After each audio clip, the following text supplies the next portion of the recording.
Good morning, and welcome back to Daily Dhamma, a letter to our children. Today is December 18th, and our reading is 8 Rows of Dancers. Confucius said of the Qi clan, 8 rows of 8 dancers? If he can bear to do this, what can he not bear to do? And that's Confucius, the Analects 3.1. Confucius taught, he didn't actually write any of this, around 500 BC. One of the things that most irked him was the way the Qi family, the tacky leading citizens of the kingdom of Lu, had appropriated rituals reserved to the emperor.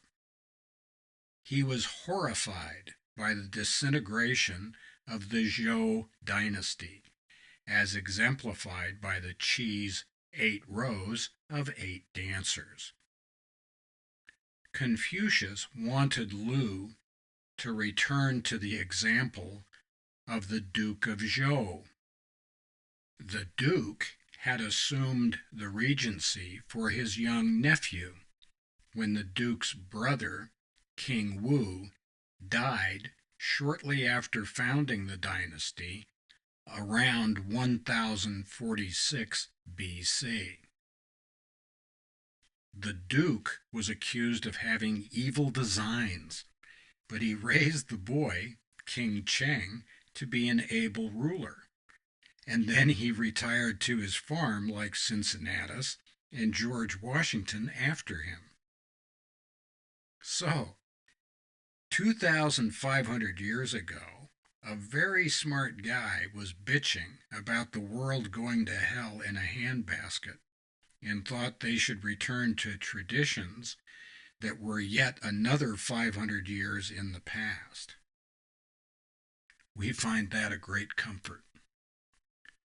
It turned out Confucius was correct to fear the collapse of the dynasty. The Warring States period followed the death of Confucius and lasted from about 475 to 221 BC, some 254 years of chaos.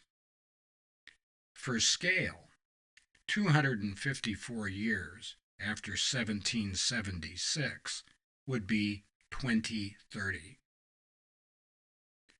Who knows whether China's longest dynasty was destroyed by tacky pretenders or if it would have happened anyway. Dynasties arise and they disband. They disband and they arise.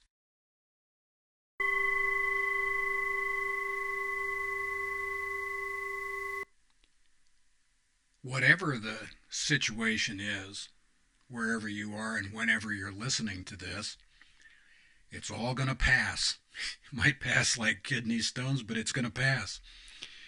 Whoever it was that won that you thought was the end of life as we know it, whoever it was that lost that you thought was the second coming, take a chill pill. None of that stuff is going to happen.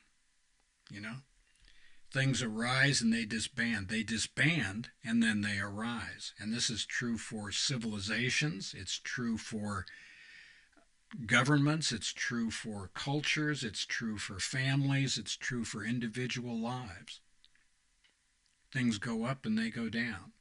What we need to learn how to do is to have some calm about us, to deal with life with a certain attitude of equanimity and peace, and see if we can recognize the divine spark in other people and try not to lord it over people that we disagree with, and to treat our families and our near people with love and understanding. Isn't that enough? I mean, that should be plenty to do. If we can do that, then we'll be doing okay. Of course, that's just our opinion. What do we know? Come what may, meditation is going to help us. We need to have right effort. We have to sit down and plan this. We've got to make a time and a place to meditate. We've got to practice right mindfulness and take care of what's in front of us. And right concentration. We need to pay attention to what's going on. If we do those things, we're going to be okay. At least that's what we think. And happy trails to you until we meet again.